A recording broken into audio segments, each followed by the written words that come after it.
On quiet mornings in a small cemetery at the edge of the forest, people often notice a wild bobcat lying silently beside a simple grave. It doesn't growl or wander away. It stays there for hours, as if waiting for someone who will never return. That grave belongs to the man who once saved and cared for the bobcat, forming a bond that crossed every boundary between human and wild animal. But what could compel a creature born to roam free to return to the same place day after day? Do animals also carry memories and feel loss in their own way? What unfolds next will leave you silent, forcing us to rethink loyalty, emotion, and the capacity for love in the wild. And when the story comes to an end, you may never look at the natural world the same way again. Before we step into this deeply moving story, please like the video if you believe love doesn't end with death. Don't forget to subscribe to the channel and turn on notifications so you won't miss more heart-touching stories like this one. The first frost had barely kissed the skeletal branches of the old oak, yet a chill, deeper than mere autumn air, already settled over the city's oldest cemetery. It was a cold that crept into the bones, but for the silent sentinel, it was merely another nuance in the symphony of seasons. Who was this mysterious spirit guarding an unmarked grave, and what untold tragedy bound him to it? For months now, whispers had rippled through the community, stories of a bobcat seen daily, almost ritually, at a particular unmarked grave. Locals prone to poetic embellishment called him the wandering spirit. They spoke of his amber eyes, so human-like in their profound sadness, a sorrow that belied his wild nature, hinting at a connection far deeper than mere instinct. He was a creature of the wild, yet tethered to a place of human grief, a paradox wrapped in spotted fur. Each dawn he materialized, a phantom of the periphery, his presence an enduring enigma. He'd leave behind small, curious gifts at the headstone, a perfectly polished river stone, the iridescent feather of a blue jay, a fragment of sun-bleached bone. These were not the discards of a predator, but offerings, deliberate and poignant, laid with a reverence that stirred the deepest curiosities of those who dared to observe. His world had narrowed to the cemetery, a place of hushed stone and whispering wind. The smells here were different: damp earth, decaying leaves, and an underlying scent, fainter now with time, but still present, still anchoring him. It was the scent of his human, the one who had understood the language of his low growls and the flick of his tail, the one who had healed the gash on his flank after a territorial fight, applying a soothing balm that smelled of pine and herbs. He remembered the giant's hand, so impossibly large, yet so gentle, stroking the matted fur. The touch, a comfort he hadn't known before. Then came the giants. Not his giant, but others, taller, louder. They smelled of antiseptic and something else, something sharp and startling that pricked his nose. The world tilted, the ground became unstable, and then came the terrifying enclosure of the metal box. He remembered the frantic scramble, the sharp edges of the cage pressing against his fur, the desperate need to escape. His heart hammered, a frantic drum against his ribs. Panic. That was the overwhelming sensation. Not the hunger that gnawed or the cold that numbed, but the terror of confinement, of being unable to flee. He was a creature of open spaces, of silent hunts and swift escapes, and this box was a violation of his very being. The giants poked and prodded, a strange, sharp sting in his neck, then a wave of wooziness, a heavy lethargy that dragged him down. He hated it, fought it, but his limbs felt like lead. When he woke, the world was still unsettling, but different. The sharp pain in his paw, a consequence of an ill-judged leap from a fence, was a dull throb instead of a searing agony. He smelled antiseptic again, but also something warm and clean. His paw felt strange, swathed in something soft and white. The giants were there, moving quietly, their voices low and calm. One of them, a smaller giant with hair the color of dry leaves, held out a bowl of water. It was fresh, cool, and tasted of nothing but itself. He drank cautiously at first, then deeply, the thirst and old forgotten ache now being quenched. Days blurred into a confusing pattern of clean bowls, soft blankets, and the steady, reassuring presence of the quiet giants. The fear began to recede, replaced by a cautious curiosity. He learned the rhythm of their movements, the soft cadence of their voices. He watched them from the corner of his large kennel, observing their gentle hands, their careful steps. There was no aggression, no threat, only a persistent, unwavering kindness. They brought him food that smelled rich and good, not the meager scraps he'd scavenged or the raw, bloodied kills of his past life. He still longed for the scent of the open air, the feel of rough bark beneath his claws, but a strange sense of well-being began to settle over him. He started to associate the giants with relief, with the easing of pain, with the simple pleasure of a full belly and a warm place to rest.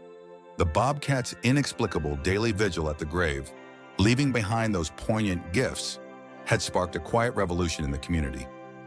Their initial curiosity had deepened into concern, especially as the days grew shorter and the air sharper. Winter was coming, harsh mistress, and a wildcat, however resilient, deserved more than a cold vigil. They knew nothing of the human bobcat the wildcat mourned, only that his connection was powerful enough to defy instinct, to pull him back to this hallowed ground day after day. Before he became a silent sentinel, a shadow haunting a hallowed ground, Kael was a shattered spirit haunted by fire and betrayal. What unspeakable trauma could forge such stoicism, such an unyielding vigil? It began not with quiet grief, but with a roar of flames and the sharp, searing bite of metal. The memory was a barbed claw in Kael's mind, always there, just beneath the surface of his carefully constructed calm. He remembered the smell first, acrid smoke, still clinging to the scorched earth, mingling with the metallic tang of his own blood. He was so small then, a puff of spotted fur, barely strong enough to hunt on his own. The trap, hidden beneath a drift of ash, had been an invisible predator, its jaws snapping shut with a brutal finality that echoed the roar of the recent wildfire. Pain, sharp and relentless, had blossomed in his leg, turning his world into a dizzying kaleidoscope of fear and agony. He remembered the desperate thrashing, the frantic pulling, the futile attempt to tear free from the unyielding steel. His tiny fangs, meant for voles and rabbits, scraped uselessly against the cold metal, a betrayal as profound as the fire itself. The scent of humans, an oily, terrifying smell, had been thick in the air around the trap, sealing his fate, branding his young mind with a primal terror. Days bled into nights, each passing moment a fresh agony. Thirst became a gnawing emptiness in his belly, a burning counterpoint to the throbbing in his leg. He cried out, a small, weak sound lost in the vast, silent desolation of the burned-out forest. No answer, only the wind, whispering through the charred skeletal remains of trees. He was alone, utterly and completely. Then came the giants. Their smell, that same terrifying human scent, grew stronger. Kael flattened himself, a desperate instinct to disappear, to become part of the scorched earth. But they were too big, too loud. A shadow fell over him, and a strange, high-pitched voice cooed. He lashed out, a futile, pathetic attempt to defend himself, snarling through his pain-hazed mind. There was a sudden pinch, a burning sting in his flank, and then a profound, heavy drowsiness began to spread through his tiny body, dragging him down into a comforting darkness. He remembered the disorientation of waking, the strange smells of antiseptic and something soft beneath him. His leg throbbed, a dull ache now instead of the searing torment. Thirst was the dominant sensation. He pushed himself up, his injured leg protesting, and saw it, a small metallic bowl brimmed with clear, cool water. The hand that held it was huge, alien, but it didn't grab, didn't threaten. It simply held the water. He hesitated, his survival instincts warring with the desperate need to drink. The memory of the trap, of the human scent, made his small body tremble. But the water shimmered, promising relief. Slowly, tentatively, he stretched his neck, his rough tongue lapping at the cool liquid. It was a revelation, pure and vital, washing away the arid emptiness in his throat. This giant, this terrifying creature had brought him water. It was the first small crack in the fortress of fear he had built. Days turned into weeks. The giants were always there, their movements slow, their voices soft, never sharp. The sting of needles became a fleeting discomfort, followed by a blissful absence of pain in his leg. The warmth of the blankets, the taste of clean water, the rich, meaty chunks of food, these were new sensations, sensations of comfort and care. He watched them with wary curiosity from the safety of his soft, blue-blanketed den. They were no longer just a terrifying scent, but shapes that brought food, that cleaned his wound, that spoke in soothing tones. His leg, once a mangled mess, was now clean, bandaged, and slowly healing. The raw wound of betrayal, however, was taking longer to mend. He still flinched at sudden movements, still snarled when a giant reached too quickly. But the hunger and thirst, the fire and the trap had receded, replaced by a cautious, tentative feeling of safety. The trauma of his past had left an indelible mark, but the gentle hands, the soft words, the consistent presence of food and clean water were slowly, painstakingly beginning the long process of rebuilding trust. He was being rehabilitated not just physically but spiritually by creatures he once only knew as predators. The world had become a blur of hunger and pain, a constant, gnawing emptiness in Kael's belly that overshadowed even the ache in his leg. Days bled into weeks, each one a testament to a will to live that felt both primal and impossibly fragile.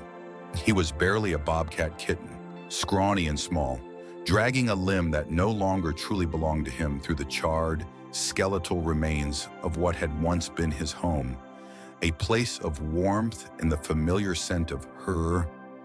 Now it was just ash and the bitter taste of fear.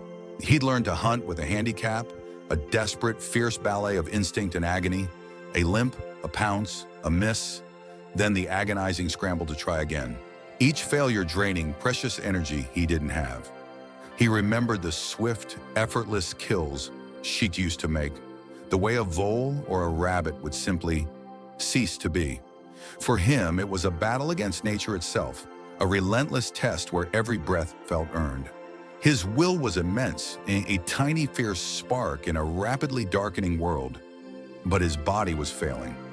He was pushing the absolute precipice of existence, each step a testament to an instinct that screamed, "Survive." The scent of a tiny mouse, fleeting and tantalizing, sent a fresh jolt of adrenaline through his starved veins. He tracked it, a slow, agonizing stalk, his injured leg dragging like a dead weight. He felt the tremor of its tiny heart against the earth, the rustle of dry leaves. He launched himself, a clumsy, desperate leap, and missed. The mouse darted away, a gray blur of indifference, and Kael collapsed, his breath ragged, the world spinning in a dizzying spiral of hunger and despair. The leg, his cursed leg, pulsed with a dull, throbbing ache that was rapidly intensifying, a sinister heat radiating from the wound. He lay there, belly empty, energy completely depleted. The sun dipped below the horizon, painting the sky in hues of orange and purple that he barely registered. The chill of the night crept in, seeping into his bones, and with it a profound sense of cold dread. He was alone, truly, utterly alone. The image of her, the scent of her fur, the warmth of her presence, they were fading memories taunting him from the edge of his consciousness. He whimpered, a small, pathetic sound lost to the vast indifference of the wilderness. The infection in his leg, a dark, angry bloom, was taking hold, a silent thief stealing his last reserves. Then the world tilted, sounds became muffled, vision swam. The pain in his leg became an all-consuming fire, spreading through his body. He tried to move, to stand, to find some meager shelter, but his muscles refused to obey. He crumpled back down, his small body trembling uncontrollably. His eyes, once bright and alert, grew cloudy, unfocused. This was it then. The edge, the final precipice. He felt a profound weariness, a longing for the endless sleep that promised an end to the ceaseless struggle. He closed his eyes, his breath a shallow, struggling whisper. Rock bottom. This was his absolute rock bottom. A sudden, jarring shift. A strange, unfamiliar scent. Not predator, not prey, but something different. A presence looming. Kael's eyes fluttered open, fear overriding the haze of exhaustion. Giants. Two massive forms, silhouetted against a blinding light that had suddenly appeared. They spoke in low, rumbling sounds, unfamiliar and unsettling. A hand, huge and gloved, reached for him. Panic surged, a primal instinct to flee, but his body wouldn't respond. He was scooped up gently but firmly into a strange enclosed space that smelled of antiseptic and something else, something warm. He tried to fight, to claw, to bite, but his strength was gone. He just lay there, a tiny bundle of fear and pain, as the darkness this time was a welcome relief from the overwhelming sensations.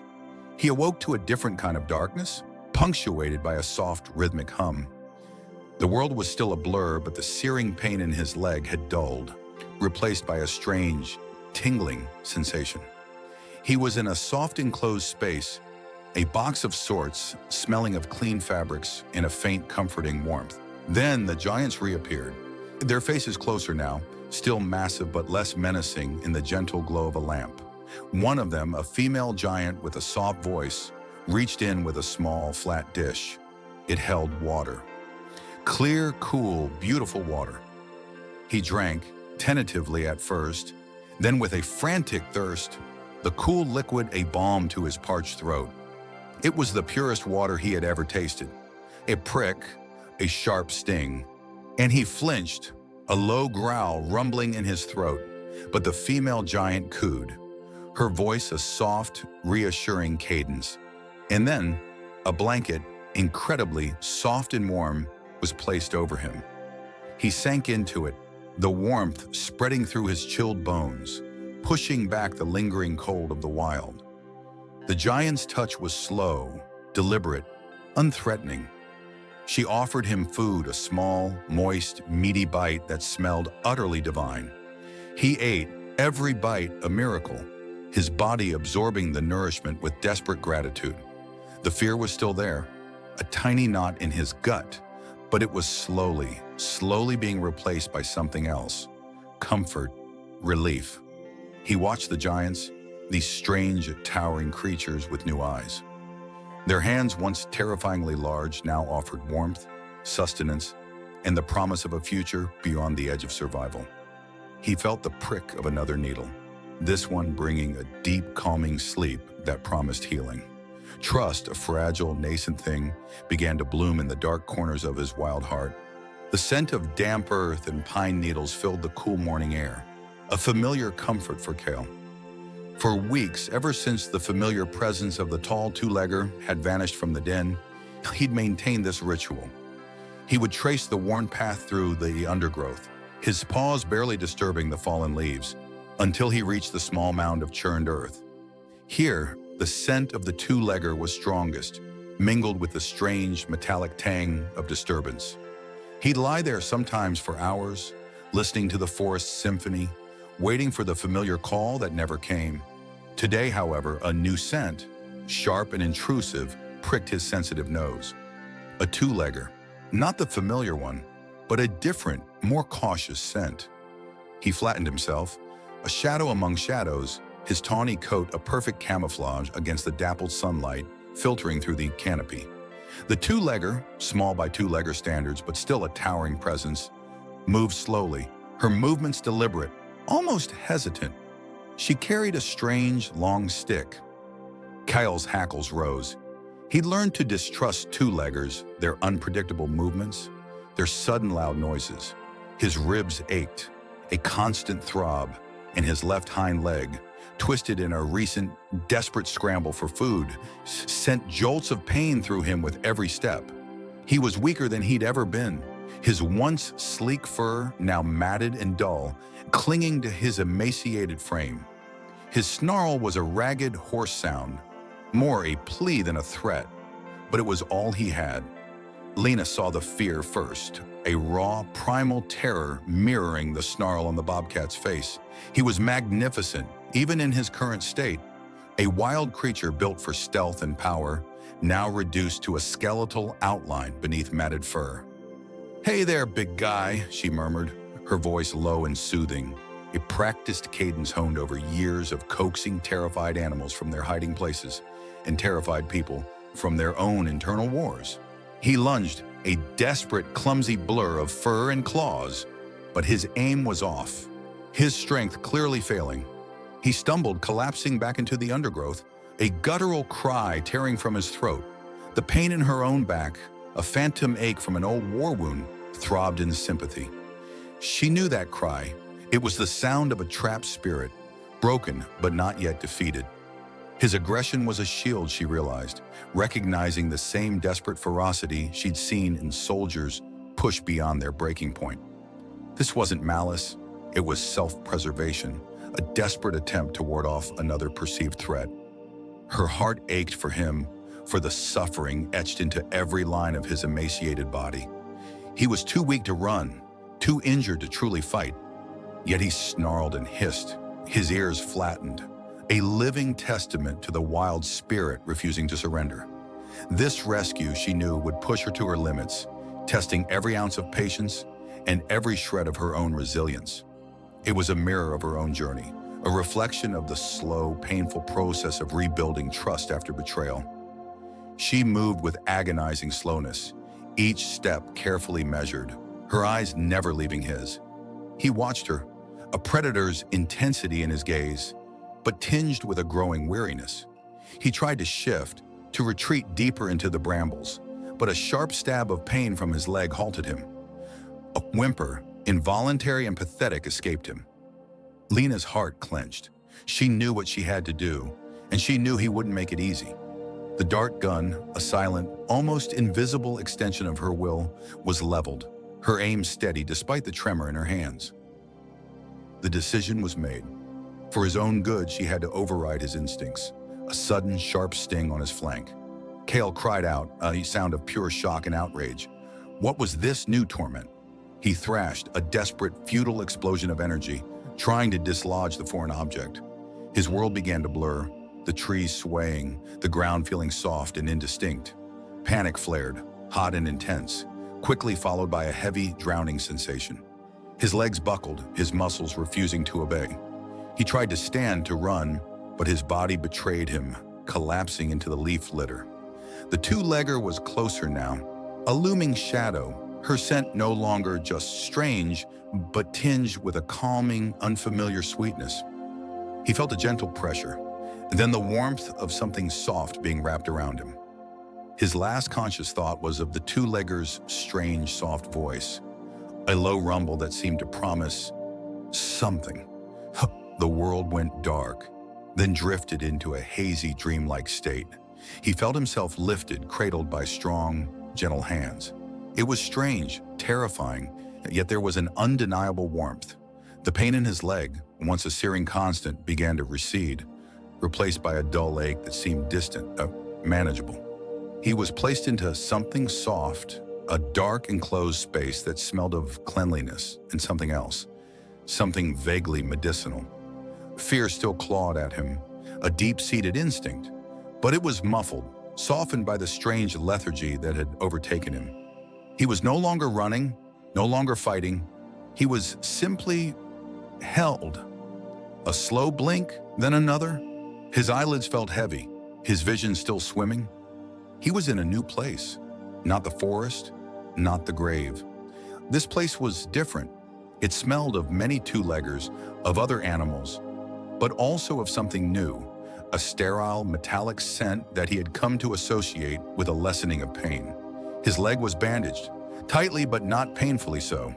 He shifted, a small grunt escaping him, and found a clean, cool dish of water within reach.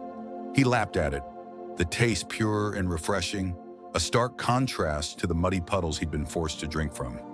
A giant, a different one this time, knelt before his enclosure. This giant had soft hands and a voice that was low and calm, like the rustling leaves on a gentle breeze. The pain in his leg was still there, but it was duller, a distant throb, not the sharp, searing agony he had grown accustomed to. He felt a different sensation now, too, a faint, almost imperceptible stirring of hope.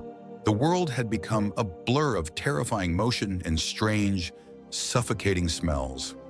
Kael, the bobcat, felt the jostling, the rumble of a great metal beast, and the pressure of a small, confining space. His leg throbbed, a relentless fire that stole his breath and made his vision swim. He remembered the swift, sharp dart, the sudden collapse, and then the hands. So many hands reaching, prodding, invading. His instinct screamed flight, but his body was a useless, broken thing. Back at the place of relentless human scent, the giant spoke in hushed, urgent tones. Lena, the tall, soft-voiced giantess who had first touched him with a strange, cool cloth, was everywhere. Her scent, a mix of antiseptic and something warm, like sun-baked earth, began to etch itself into the terrifying new landscape. He heard a steady, rhythmic thrumming and the clinking of small metallic objects. The pain in his leg intensified, then dulled, then intensified again as if teasing him. A sharp prick, then a cool, spreading warmth that made his eyelids heavy. Then came the deeper sleep, a long black tunnel without thought or pain.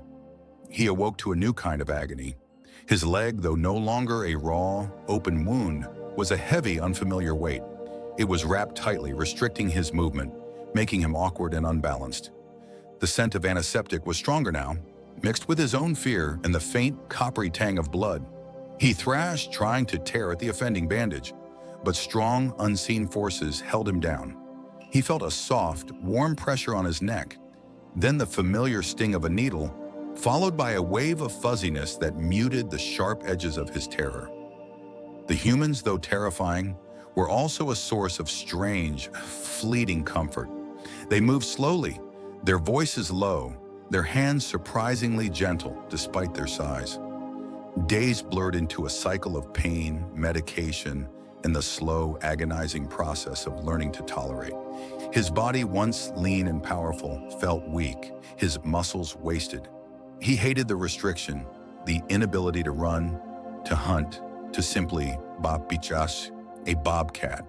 Nightmares came frequently, flashes of the trap, the chase, the sickening crunch of bone, and the overwhelming scent of a rival male. He would wake with a frantic cry, thrashing, sometimes striking out with claws he barely remembered he possessed. Lena, the giantess, would often be there, a soft murmur in her voice, a gentle, cool hand on his flank through the bars of his enclosure. He'd snarl, flatten his ears, but her scent, now tied to the relief from pain, started to become less threatening. Food came at first as a foreign, mushy concoction, shoved into his mouth by the giantess. He resisted, spitting, snarling. But the hunger, a deep, gnawing ache he'd almost forgotten, eventually won. The taste of the rich, meaty paste was a revelation, coating his tongue, easing the emptiness in his stomach. He drank cool water from a shallow dish, the first truly clean water he'd tasted in what felt like a lifetime. Each swallow was a tiny victory against the parched memory of the dusty, stagnant puddles he'd once relied on. The small comforts accumulated, a slow, gentle tide against the tsunami of his trauma. The scent of Lena, once an alarm bell, was now often associated with the easing of his pain, the fulfillment of his hunger. He still lashed out, still felt the primal urge to flee, to bite, to scratch the soft, invading flesh of the giants.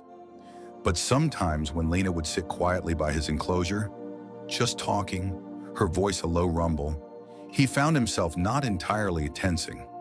Sometimes when she placed a fresh, cool blanket in his den or slid a bowl of the delicious, meaty paste through the opening, he would watch her, a flicker of something other than pure terror in his amber eyes. He still hated the needles, the gentle prods, the feeling of vulnerability, but the warmth of the blankets after the sting, the taste of clean water after the parched days, the dulling of the relentless ache in his leg, These small mercies, provided by the terrifying giants, were slowly, irrevocably, carving a new path in his wild heart. The healing touch wasn't just mending his broken leg, it was slowly, painfully, starting to mend his shattered spirit, piece by tiny piece.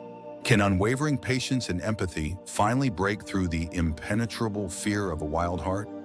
The days bled into weeks, then months, marked not by the sun's arc, but by the rhythmic arrival of the giants. Kael the Bobcat knew only a gnawing emptiness in his belly and a perpetual thrum of fear in his bones. The strange enclosure, smelling of antiseptic and unknown things, was a constant prison.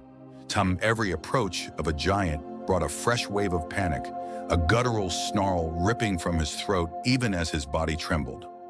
Food offered in bowls that smelled of rich, unfamiliar meat went untouched.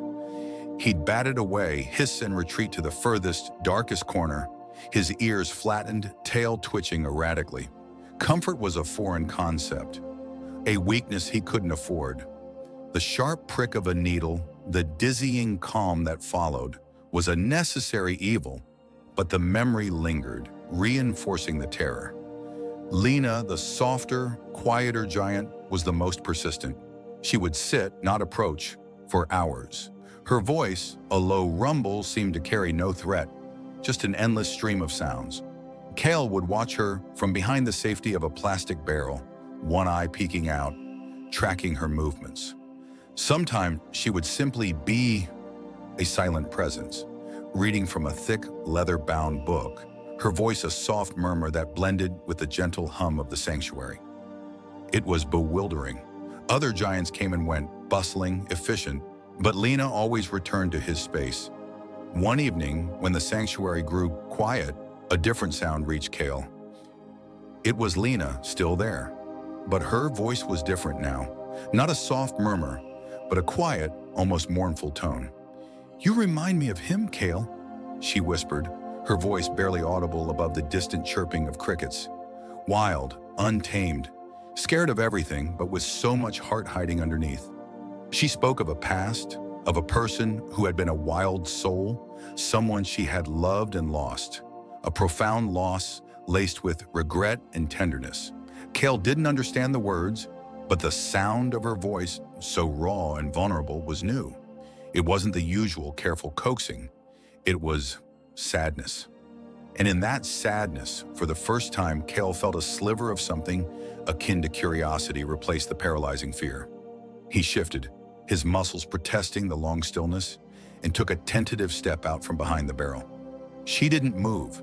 She didn't even seem to notice his emergence. She continued speaking, stories tumbling out, of adventures and heartbreaks, of a life lived close to the edge. He watched her, a large, still shape across the wire mesh. His stomach rumbled, a deep, hollow ache, and he found his gaze drawn to the uneaten food bowl. He sniffed the air.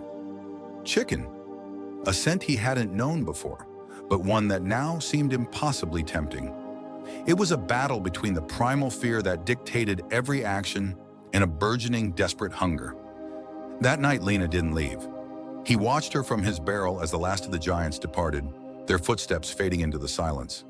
She curled up by the mesh, pulling a thin blanket around her, and drifted to sleep. Her breathing was soft even. He had never seen a giant so vulnerable and so unguarded. This was a new test, a new mystery. The air around her was warm, and a strange, comforting scent, uniquely hers, wafted over to him. He crept closer, a centimeter at a time, his muscles tense, ready to bolt. The food was there, closer now. He took a hesitant step, then another. The fear was still a tight knot in his chest, but the hunger and this strange, new curiosity were pulling harder. He nudged the bowl with his nose, the scent now overwhelming. A small bite, then another. It was warm, savory, the first true nourishment he had allowed himself in weeks. The relief that flooded his system was profound, a warmth spreading through his starved body. He ate slowly, deliberately, keeping one eye on the sleeping giant. Her presence, instead of terrifying him, had become a strange anchor. The rhythmic rise and fall of her chest, the soft exhales, were not a threat, but a quiet, steady beat in the stillness of the night. This slow, arduous process of building trust, born from her relentless, compassionate attempts, was a profound emotional turning point. He didn't understand unconditional love, not yet, but he felt its first gentle stirrings in the warmth of his belly and the unexpected peace that settled over him. The walls, once impenetrable, were beginning to crack. The scent hit Kael first, a ghost of something familiar, yet utterly alien, stirring in the cool evening air of his enclosure. It wasn't the usual human scent, Lena's faint soap, or the vet's sterile tang, but something deeper, sweeter, tinged with old earth, and a faint, indefinable sweetness that made the hairs on his nape prickle, not in fear, but in a strange, burgeoning recognition. A melody, silent yet resonant, began to hum in the hidden depths of his wild heart, a forgotten tune threatening to surface. What buried memory beyond the trauma and the wild solitude now stirred, hinting at a connection he couldn't grasp, yet felt so profoundly? Lena appeared then, a giant shadow against the dying light, carrying something soft and faded in her hands. She moved with her usual gentle slowness, her voice a low murmur that Kael had learned to associate with safety, with food, with a comforting presence that didn't demand anything of him. He watched her, a sleek bundle of muscle and wary intelligence, from the relative safety of his den's entrance. The scent grew stronger, wrapping around him, pulling at something deep inside. She laid the scarf carefully near the back wall, a splash of faded blue against the earthy tones of his bedding. "Just something to keep you warm, Kael," she murmured, her voice a soft hum against the quiet evening. And then she started to sing. It wasn't a strong voice, more a lullaby, soft and simple, a melody that felt ancient and new all at once. The notes drifted, weaving through the scent of the scarf, and suddenly the world tilted. A flash, not a clear picture, but a burst of sensation. Warmth, a gentle pressure against his tiny, vulnerable body. The overwhelming smell of something clean and strong, yet comforting. A large, indistinct human face looming close, not with threat, but with concern. A hand, impossibly vast, yet so tender, stroking the matted fur of a much smaller Kael. A different Kael, one who was weak and afraid. The memory was fragmented, like shards of shattered glass, piercing through the fog of his wild instincts. The fear, that primal terror of capture, of being held, usually accompanied any human touch in his earliest, most traumatized recollections. But this flash was different.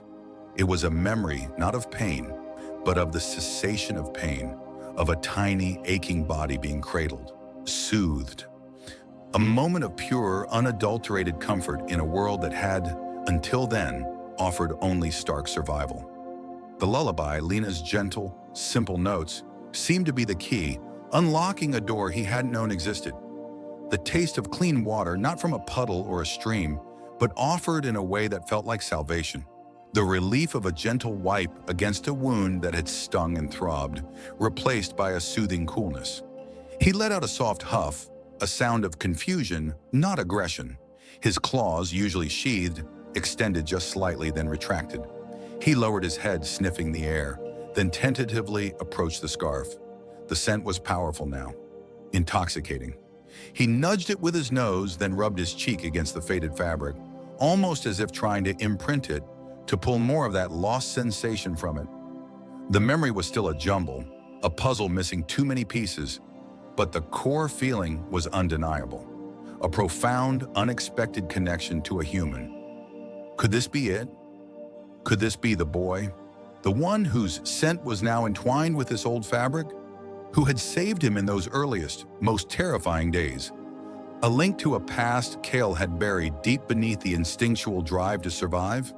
Lena's lullaby softened, a comfort against the sudden storm of recollection, and Kael pressed closer to the scarf, a small, wild heart brimming with a nascent, bewildered recognition. The big cat, Kael, watched Lena's face intently. He could sense the shift in her breath, the slight tremble in her hands as she refilled his water bowl. A new scent, sharper than the usual smells of clean linen and disinfectant, clung to her, a scent of deep old sorrow, like a storm long past but still lingering in the air. He had known such sorrow in his own wild life, the biting wind of loss that stripped everything bare.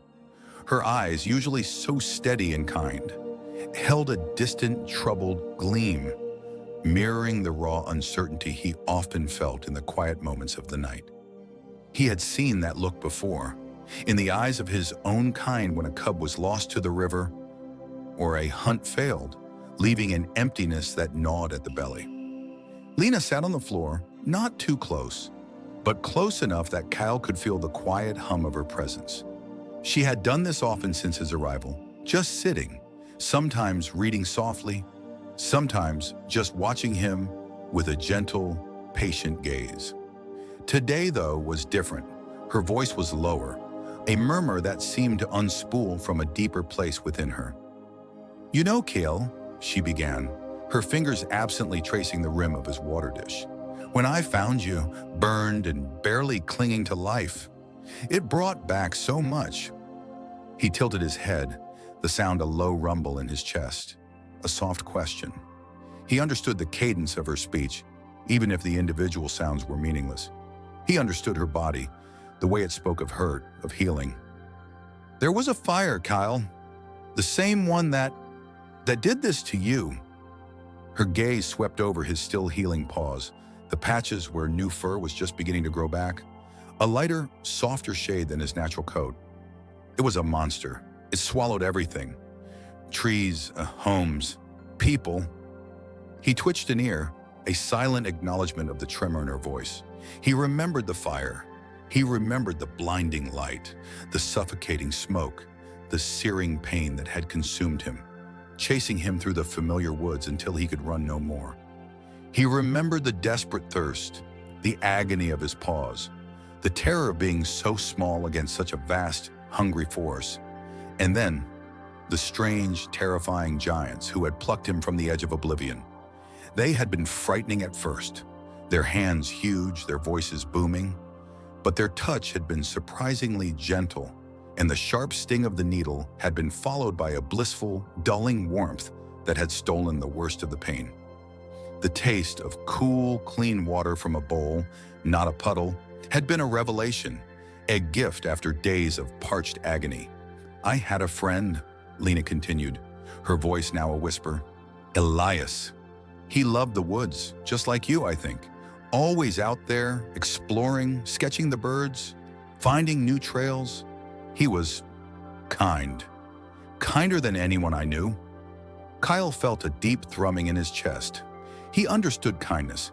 He understood the gentle touch, the soft murmur that promised no harm.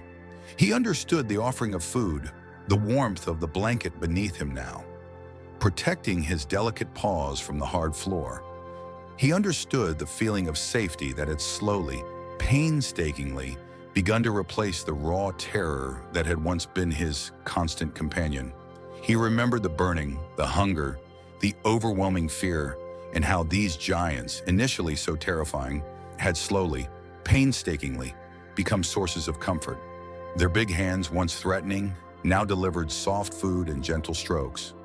The bright lights of their den, once disorienting, now illuminated his meals and the path to fresh water. When the fire hit, she said, her voice catching, "Elias was out there. We looked. Everyone looked. For days, weeks. But he was gone. Just vanished." Her eyes misted over, and Kael instinctively softened his gaze, holding her with his own steady amber stare. He had known vanishings too. The sudden, silent disappearance of a sibling from the den, a sharp memory of hunger and confusion, the absence of his mother after a harsh winter, the crushing realization that he was alone. "I never found him, Kael. Never found anything. And there's not a day that goes by that I don't think about him. Wonder if he suffered. Wonder if I could have done something differently." He pushed his head against the mesh, a soft, purring rumble vibrating from his chest.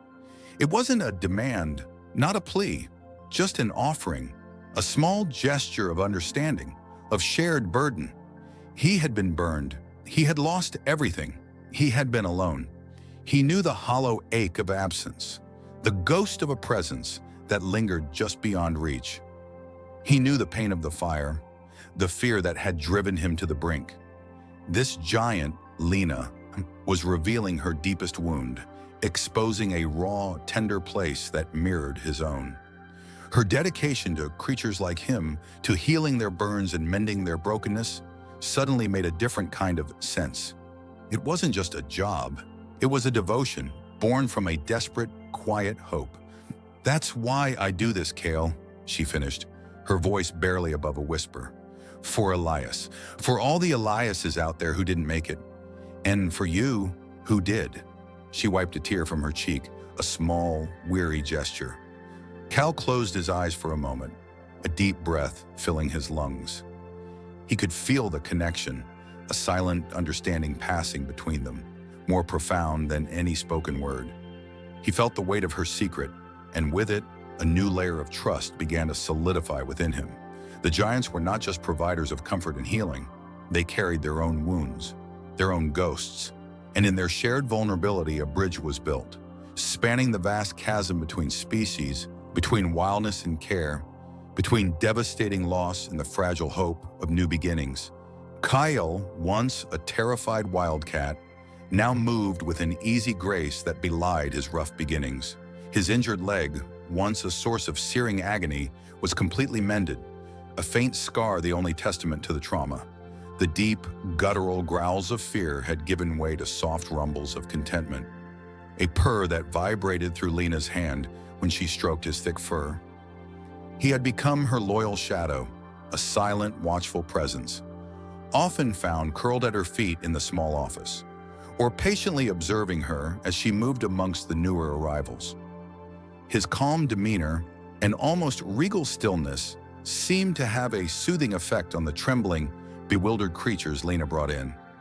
A frightened fawn would often stop its panicked bleating, eyes wide, as Kael simply lay nearby, a silent testament to the possibility of peace.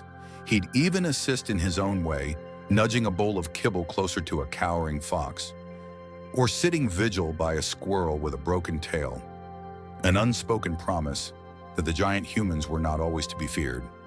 He tasted the cool water from the bowl, a crisp relief after days of thirst in the metal cage. The giant's hand, once a terrifying blur reaching for him, now offered morsels of meat, rich, tender, unlike the dry, tough scraps he'd scavenged. The sting of the needle had been brief, followed by a warmth spreading dulling the relentless throb in his leg. The blanket was soft, yielding, a surprising comfort against his matted fur. He remembered the overwhelming scent of fear, his own, and the acrid tang of blood. Now the air was filled with the gentle smells of pine cleaner, the faint musk of other animals, and the sweet, earthy scent of Lena. She was a giant, yes, but her movements were slow, deliberate, her voice a soft murmur that spoke not of threat, but of reassurance. He'd learned to read the subtle shifts in her posture, the gentle dip of her head that meant a stroke was coming, the soft shh that calmed his inner tremors. He trusted her. He knew with the deep, instinctual knowing of a wild creature that she meant him no harm. Yet despite this newfound peace, a restless urge still tugged at Kael. Every afternoon as the sun began its slow descent, painting the sky in hues of orange and purple, a familiar pull would begin in his gut, a silent summons. He would rise, stretch, his muscles rippling under his sleek fur, and slip out of the open door, a shadow melting into the deeper shadows of the surrounding woods. Lena would watch him go, a faint frown creasing her brow, but she never tried to stop him, not until today. He moved with a hunter's stealth, his padded paws making barely a sound on the leaf litter. The scent of pine and damp earth filled his nostrils, familiar and comforting. He knew this path, every twist and turn, every fallen log, every patch of soft moss. It was a journey he'd undertaken countless times, a pilgrimage. He felt the shift in the air, the subtle change in temperature as he approached his destination. He could almost taste the memory, a sweet sorrow that clung to the air like the lingering scent of wood smoke. His body remembered, even if his conscious mind, in the way of animals, did not hold specific events. It was a primal, instinctual knowing. He was drawn to a spot, a particular place, and he would go. Lena, hidden amongst the undergrowth, watched him. She'd followed him at a careful distance, her heart a steady thrum against her ribs. She was worried, yes, but also intensely curious. Where did he go? Was there another pack? Another den? She knew Kael was rehabilitated, but the wild, in its silent, insistent way, still called to him. She saw him pause, sniff the air, his ears swiveling. He wasn't hunting. His posture was different, less alert, more reverent. He moved into a clearing, a small, quiet space bathed in the golden light of the setting sun, and there, amidst a scattering of wildflowers, was a small, unassuming stone. Lena's breath hitched. It was a gravestone, weathered and almost swallowed by the encroaching grass. Kael walked directly to it, circling it once, then twice. He didn't dig, he didn't scratch. He simply lay down beside it, his amber eyes fixed on the stone, his purr, low and mournful, echoing in the stillness of the woods. It wasn't the call of the wild that pulled him away each day. It was the enduring call of a love lost. The air in the forest, usually so full of the whisper of leaves and the rustle of unseen things, felt heavy, as if the very trees held their breath. Bobcat, a shadow among shadows, had felt it for days, the growing tension in the giant two legs who moved through the world with such clunky purpose. The large, soft-footed female, Lena, had followed the smaller, quicker male, Kael, with a quiet determination that even Bobcat, with his keen hunter's senses, struggled to follow without being detected. Bobcat watched from the low branch of an oak, his powerful paws silent as ever, his eyes once a fearful amber, now clear and observant, tracking every movement.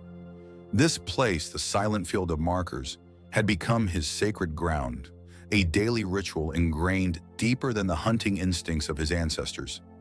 He knew the scent of the grave, the subtle shift in the earth, the fainter, sadder human scent that clung to it, a scent that still drew him like an invisible thread. He watched Kael, the human whose scent had grown familiar, who often left small, smooth stones at the edge of the special spot.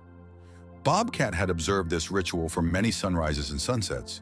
The man moved with a quiet sorrow, his head bowed, his shoulders slumped. Bobcat recognized that sadness, a deep ache that mirrored the emptiness Bobcat himself had felt after the scent of his giant, the kind one, had vanished entirely. It was a shared language of loss, understood without words.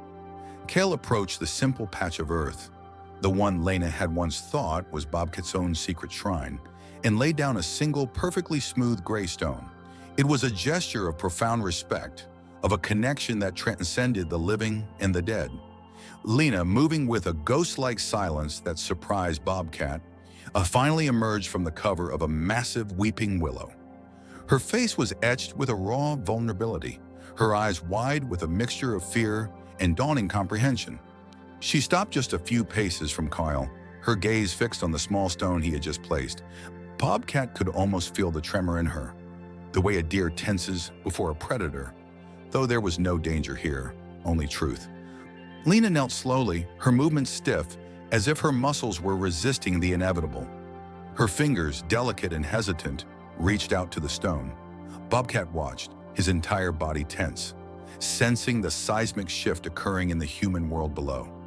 As her fingers brushed the cool surface, she paused, then leaned closer. He couldn't hear the whisper of her breath, but he saw the way her body stiffened, the sudden, sharp intake of air. Her gaze locked onto the stone, then traced something tiny, almost invisible on its surface. He watched her eyes widen further, a gasp escaping her lips. EM. The initials. Bobcat, in his animal way, understood the weight of symbols. He had seen the human-made markings, the lines and squiggles, on the giant's garments, on the strange paper they looked at. These marks, on this stone, were significant. They linked the sorrow of Kael, the gentle visits of Lena, and the unwavering vigil Bobcat himself had kept.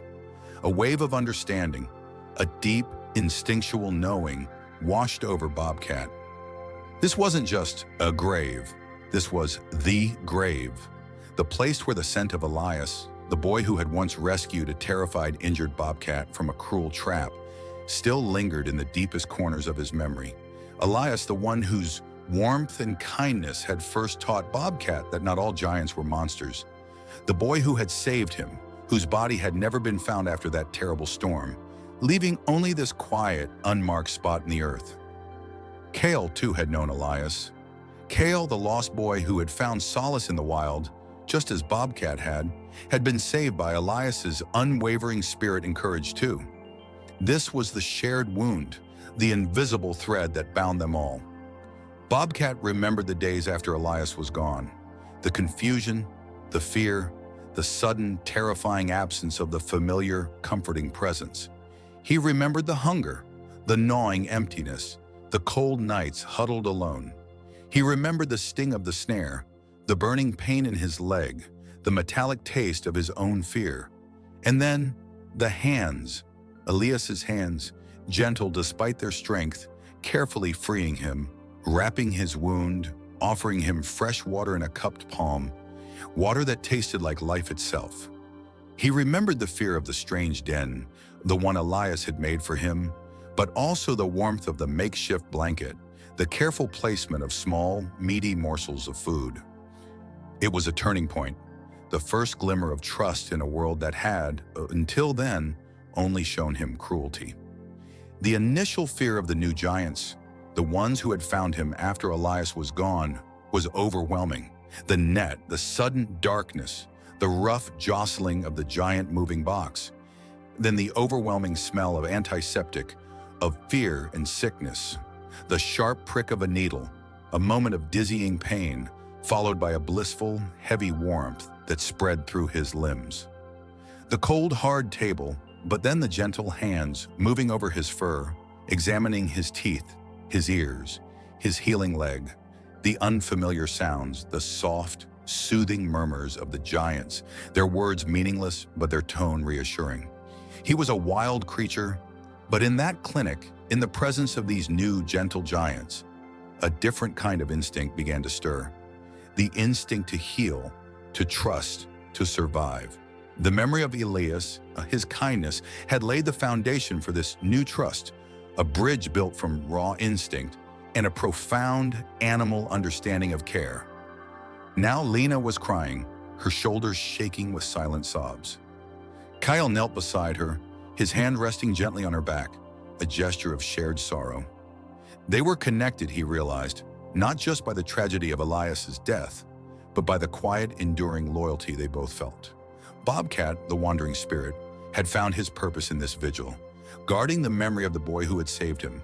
Kael, the lost boy, had found his purpose in protecting that same memory, and in Lena, the kind giant who now cared for him, had found her purpose in understanding. The truth unveiled in the quiet, hallowed ground wasn't a betrayal. It was a unification, a shared heartbeat of grief and unwavering love. Bobcat watched them, two giants bound by a loss that mirrored his own. And in that moment, for the first time since Elias had vanished, Bobcat felt a deep, calming sense of belonging. This was his family now.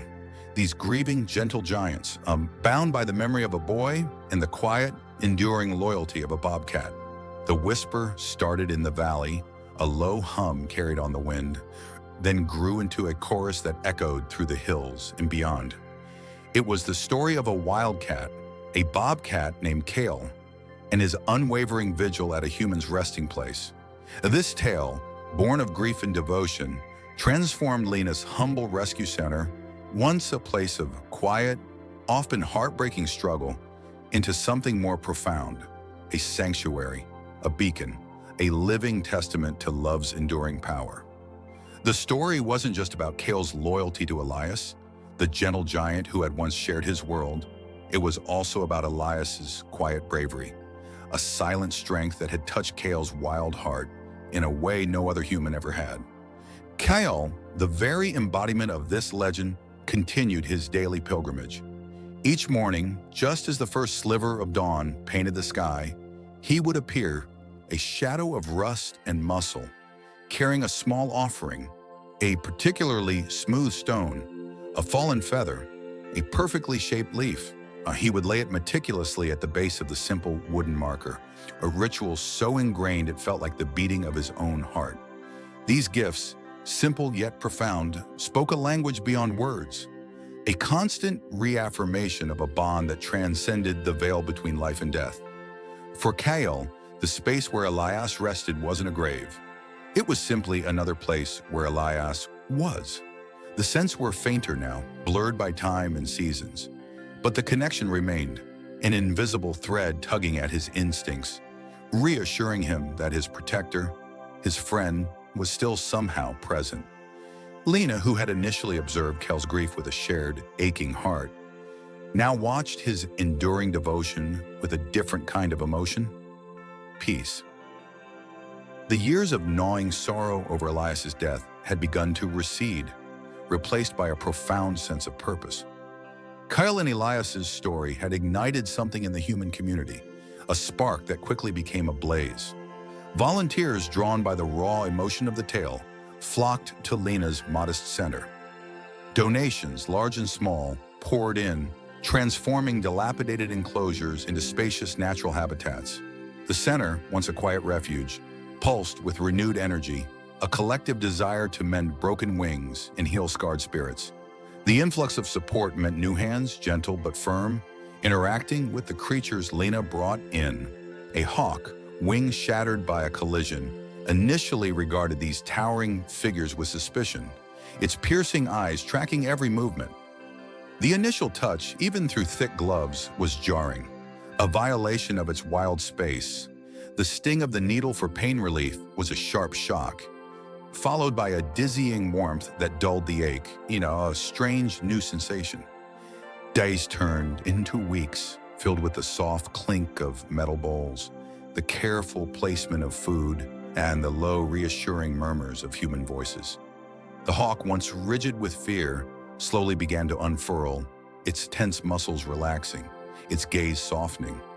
Lena saw this transformation daily. The cowering coyote pup, rescued from a roadside ditch, its ribs stark beneath matted fur, cautiously accepting a warm bowl of kibble from a gloved hand. The initial fear in its eyes, a wide, instinctual terror of the giants looming over it, slowly gave way to a hesitant curiosity, then a tentative trust. The harsh bite of hunger, a constant companion in its short, brutal life, was replaced by the consistent comfort of a full belly. The taste of clean, cool water, offered in a shallow dish, was a revelation after days of parched thirst from stagnant puddles. The soft blanket in its warm enclosure was a luxury beyond its wildest instinctual comprehension. One crisp autumn evening, with Kael's familiar silhouette visible on the distant ridge, a deep sense of peace settled over Lena. She stood before the weathered wooden sign that marked her center, a new vision crystallizing in her mind. Elias, Kael, every wild creature she had ever helped. They all deserved a legacy of hope, a name that spoke of resilience and enduring love. With a quiet, resolute breath, she began to carve. The following morning, a new sign stood sentinel at the entrance, carved from the same sturdy oak as Elias's marker, its letters bold and clear. The Elias Monroe Sanctuary. It was more than a name. It was a promise to honor the man who taught Kael how to trust, a promise to continue the work of healing and rehabilitation, and a promise to create a safe haven for all the wild souls who, like Kael, had found a way back from the brink, guided by the gentle giants who dared to offer a hand and a heart. It was a place where stories of hardship turned into testaments of triumph, where fear transformed into freedom, and where every creature, no matter how wild, could find its way home. On a quiet evening, two kindred spirits found solace, their shared journey weaving a timeless tale of love and loyalty. The air grew still, the last rays of the sun painting the horizon in hues of rose and gold, mirroring the quiet peace that had finally settled into Kael's old bones. Years had passed since the first terrifying moment when the giant Elias had scooped him from the cold, wet earth, a searing pain in his small, broken body. The memory, once a sharp claw in his mind, was now a faded echo, replaced by the gentle rhythm of Elias's breath, the warmth of his hands, and the constant, reassuring presence of his scent. Kael, now a magnificent, grizzled bobcat, moved slower, his once boundless energy tempered by age. His joints ached on colder mornings, a dull throb that Elias, and later Lena, seemed to understand. He still visited the place where Elias now rested, a mound of earth beneath a sturdy oak. It was instinct, a deep-seated pull to the familiar, to the one who had first shown him that giants weren't just fear and pain, but also comfort and safety.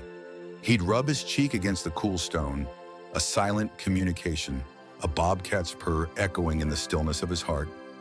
Lena, the smaller, gentler giant, often sat beside him, her hand resting on the cool earth, her soft murmurs a continuation of the peace Elias had woven around them. She smelled of the same comforting things: wood smoke, the damp earth, and a faint, sweet scent that Kael associated with healing salves and warm milk.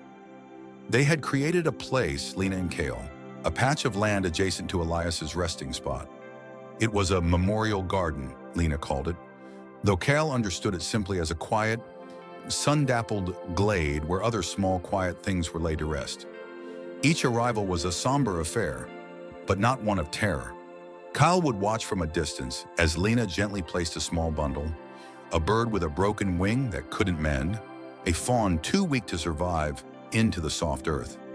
There was no more fear, only a deep understanding of the cycle and the quiet dignity of a final resting place. The scent of fresh, turned earth mingled with the blooming wildflowers Lena planted, a sweet, poignant perfume.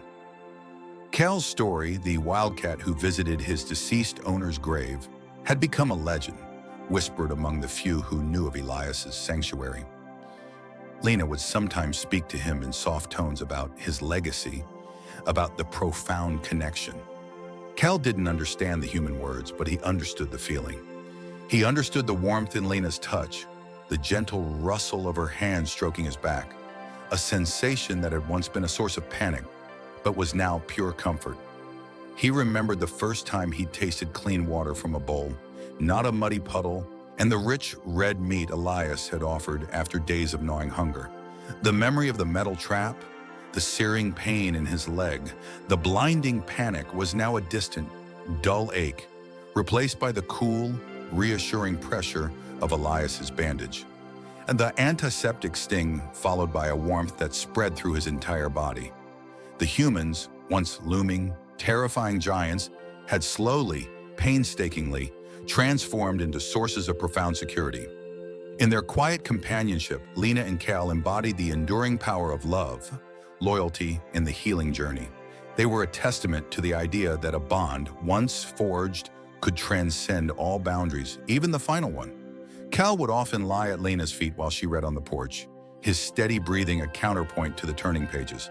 He trusted her completely, a trust that had been painstakingly built piece by piece from the moment Elias had first lifted him, terrified and broken, from the wilderness. The memory of the vet's needle, a sharp, quick sting, had once been a fresh trauma, but now it was a fleeting sensation, instantly followed by the soothing warmth of Elias's hand, then Lena's, and the gentle embrace of a soft blanket.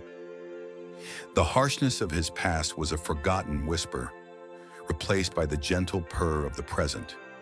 And so as the sun dipped below the horizon, painting the sky in a final, vibrant display, Kael settled beside Lena at Elias's grave.